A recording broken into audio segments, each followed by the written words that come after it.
Hello everyone, welcome to our YouTube channel. हमारा आज का सेशन अगेन नेक्स्ट 50 एमसीक्यूज़ पे है। हमने लास्ट क्लासेस में ऑलमोस्ट 150 एमसीक्यूज़ डिस्कस कर लिए थे और ये हर एक एमसीक्यू बहुत relevant exam point of view से एमकॉम एंट्रेंस एग्जाम के लिए भी as well as UGC NET के पेपर के लिए भी क्वेश्चंस बहुत रेलेवेंट है। तो सारे क्वेश्चंस की प्रैक्टिस आप लोग अच्छे से कर लेना। चलो फिर जल्दी से अपना आज का सेशन स्टार्ट करते हैं। फर्स्ट क्वेश्चन है, who is a fiscal agent and adviser to government in monetary and financial matters? No doubt RBI. Next, match the following है। National manufacturing competitiveness council,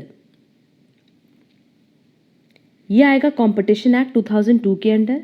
national investment fund that is NIP, ये है public sector undertakings. The industries act that is IDRA 1951, ये है industrial licensing policy and increase in employment, ये आएगा 11th 5-year plan में। तो correct answer होगा B. Next, Kyoto protocol pertains to, Kyoto protocol basically किससे रिलेटेड होता है? एनवायरमेंटल प्रोटेक्शन से। Uruguay round pertains to GATT, इस पे हमने पहले भी डिस्कशन किया हुआ है। Which of the following are outside the scope of the consumer protection act 1986? Newspaper industry, services provided under contract of personal service, banking industry.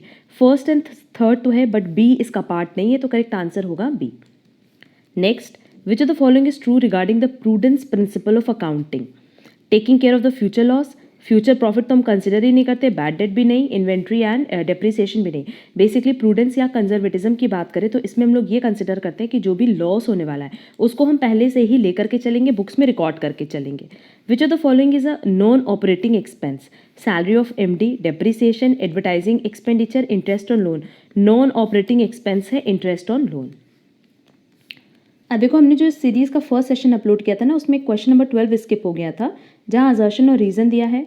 Assertion कह रहा है marginal cost and differential cost do not convey the same meaning in all the circumstances. अब देखो, marginal cost की बात करें तो जो भी आपने एडिशनल यूनिट प्रोड्यूस की है उसके लिए जितना कॉस्ट आता है ना, उसको हम हमेशा कहते हैं marginal cost.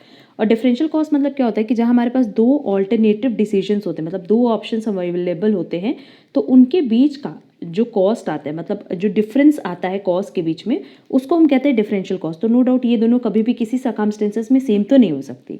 Differential cost increases और decreases due to change in fix cost. No, यहाँ फिक्स कॉस्ट की बात नहीं होती, यहाँ ओवरऑल कॉस्ट की बात होती है, सिर्फ इंडिविजुअली फिक्स कॉस्ट की बात नहीं करते। तो असर्शन तो करेक्ट है बट रीजन इनकरेक्ट है। करेक्ट आंसर होगा A, assertion is true but reason is false. Next, A and B are partners sharing profit in the ratio of 3:2. The book showed goodwill at rupees 3,000. C is admitted with 1/4 the share of profits and brings rupees 10,000 as his capital. But he is not able to bring in cash for his share of goodwill 3,000. How will you treat this?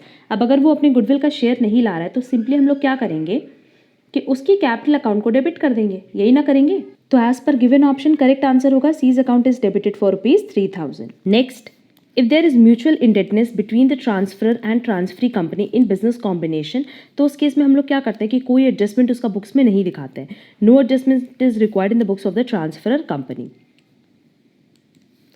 Next, improvement of profit volume ratio, ये कैसे किया जा सकता है?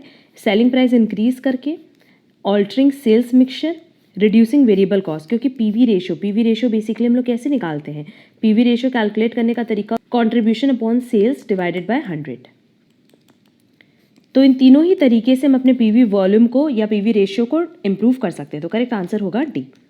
Business economics, ये एक ऐसा subject है जो कि डील करता है tools of economics used for decision making in business. Again match the following है। देखो, क्रॉस इलास्टिसिटी ये जीरो है, मतलब टू कमोडिटीज क्या होंगी? इंडिपेंडेंट होंगी, दोनों का एक दूसरे से कोई लिंक नहीं होगा। शटडाउन पॉइंट कौन सा होगा? जहां आपका प्राइस एवरेज वेरिएबल कॉस्ट को ही कवर कराओ। मतलब अगर आप अपनी एवरेज वेरिएबल कॉस्ट को नहीं कवर कर पाते ना, तो मानते हैं कि शटडाउन आपको अपना बिजनेस बंद कर देना चाहिए। इस लस्की थ्योरम ये रिलेटेड है सब्सटीट्यूशन इफेक्ट से, एंड PPC इसको हम ट्रांसफॉर्मेशन लाइन भी बोलते हैं। तो करेक्ट आंसर होगा D. Next, The demand curve has negative slope showing inverse relationship between price and quantity demanded. ये statement correct है. This applies only to giffen goods. No, giffen goods पे तो ये apply नहीं होता. Giffen goods मतलब low quality product, और low quality product मतलब क्या कि जैसे जैसे price बढ़ेगी वैसे वैसे quantity demanded भी बढ़ेगी। तो correct answer होगा B कि A तो true है, मतलब assertion true है but reason तो false है. Next, The consumer is said to be in equilibrium when he plans his expenditure on XYZ commodities in such a way that he ultimately attains. ये क्या attain कर ले कि MUX divided by PX, MUY divided by PY and MUZ divided by PZ ये सब क्या हो equal हो. Match the following है. Monopoly homogeneous products price maker, क्योंकि प्राइस मेकर भी होते हैं और एक ही तरह का प्रोडक्ट ये सेल करते हैं. मोनोपोलिस्टिक कंपटीशन ये हेट्रोजीनियस प्रोडक्ट बेचते हैं. परफेक्ट कंपटीशन की बात करें तो ये प्राइस टेकर होते हैं. ओलिगोपोली में प्राइस रिजिडिटी होती है. करेक्ट आंसर होगा A. Next again match the following है.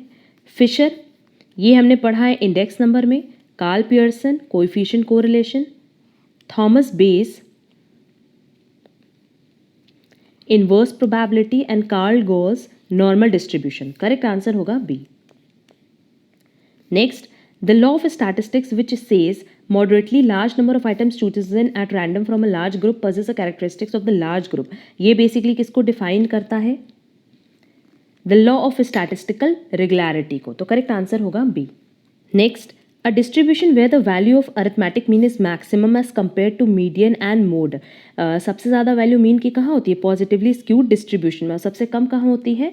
Negatively skewed distribution में. The most appropriate average to be used to compute the average rate of growth of population is no doubt geometric mean. इस पे हमने already अपने session पे discussion किया हुआ है. The life expectancy of people in Kerala is more than that of Tamil Nadu. This statement is an example of descriptive hypothesis, causal hypothesis, correlational hypothesis. Correct answer होगा C. आपको list 1 list 2 match करना है. देख लेते हैं. Intrapersonal communication, thinking, element of a communication event, purpose, objective of organizational communication, development of will to work, goals of organizational communication, information sharing. Correct answer होगा B.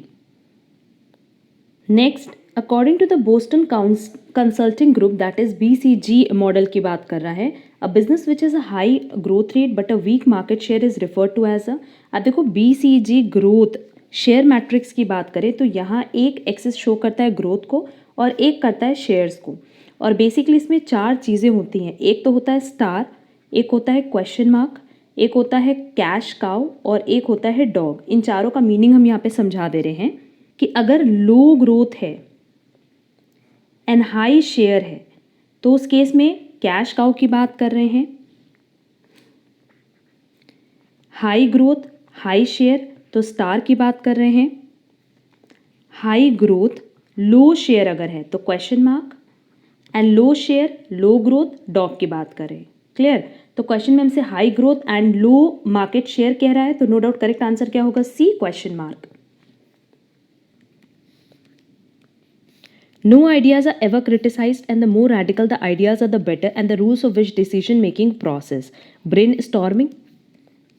According to Macleod's needs theory, which of the following is not a motivating need? Need for security, इसमें need नहीं मानी जाती. Need of power है, achievement है, affiliation है. Next, in the managerial grid, development by Blake and Morton.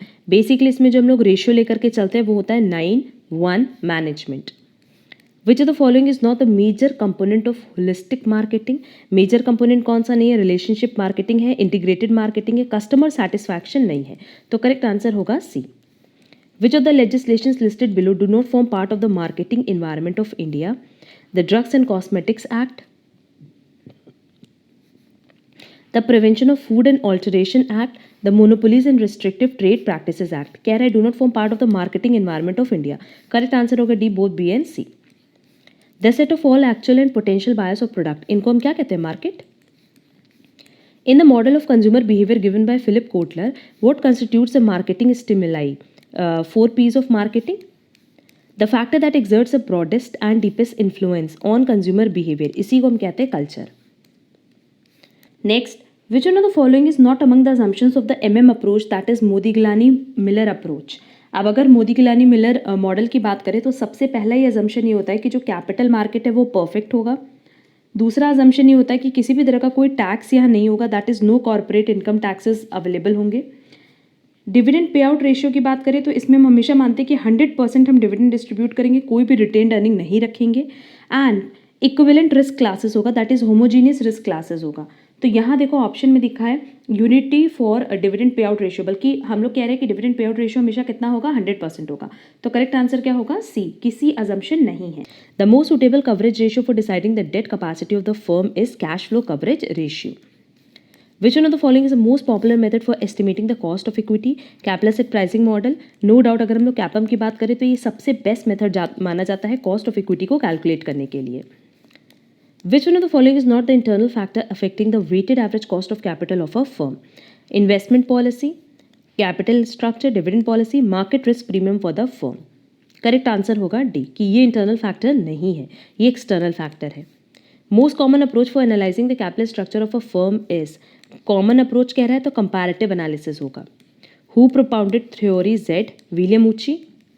Next, another name for matrix organisation is, अब matrix organisation को हम लोग ग्रिड ऑर्गेनाइजेशन भी बोलते हैं, प्रोजेक्ट ऑर्गेनाइजेशन भी कहते हैं, as well as product organisation भी कहते हैं। और हमारे पास ऑप्शन में दिया है प्रोजेक्ट ऑर्गेनाइजेशन, तो करेक्ट आंसर होगा C. Which are the following are methods of on the job training? On the job के लिए कोचिंग है, वेस्टिबल ट्रेनिंग नहीं है, डेमोन्स्ट्रेशन है, रोल प्लेइंग नहीं है, अप्रेंटिसशिप ट्रेनिंग है। करेक्ट आंसर होगा B. The idea that a manager tends to be promoted to the level of his incompetence, इसको हम क्या कहते हैं, पीटर प्रिंसिपल। आप देखो assertion and reason दिया है, कह रहा है the emphasis in industrial psychology has shifted from the studies of the isolated individual and physical environment to the consideration of motivation and morale। ये statement correct है। A motivated employee with a high morale will always give high productivity। नहीं, ऐसा कोई ज़रूरी नहीं है, बहुत सारे ऐसे employees होते हैं जो motivated होते हैं बट स्टिल उनका जो प्रोडक्टिविटी लेवल है वो बहुत डाउन होता है। तो करेक्ट आंसर होगा बी, कि assertion करेक्ट है बट रीज़न करेक्ट नहीं है। हमारे पास अगेन दो लिस्ट दी है, आपको मैच करना है। Letter of reference, agency function है ये, sale of gold coins, non banking function है, recurring account, receiving deposits and overdrafts, advancing loans. Correct answer होगा B. Next, which of the following are included in the representation functions of a bank?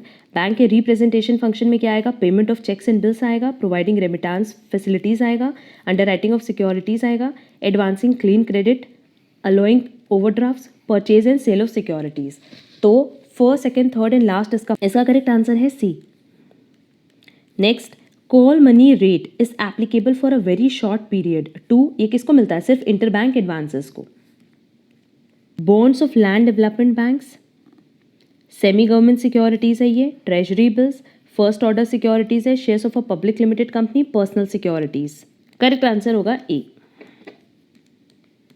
Next, reserve bank of India controls the activities of some of the following banks in India. Commercial bank की भी करता है, cooperative banks की भी, foreign banks की भी, rural banks की भी। करेक्ट आंसर होगा D. Comparative cost theory of international trade, ये है डेविड रिकार्डो की। International trade theory of opportunity cost, ये है गॉटफ्रीड हैबरलर की। Fact endowment theory of international trade, ये है ओलिन की। And doctrine of reciprocal demand, ये है जेएस मिल की। इसका करेक्ट आंसर होगा C. Next, identify the one from the following which is not a type of disequilibrium in the balance of payment of a country.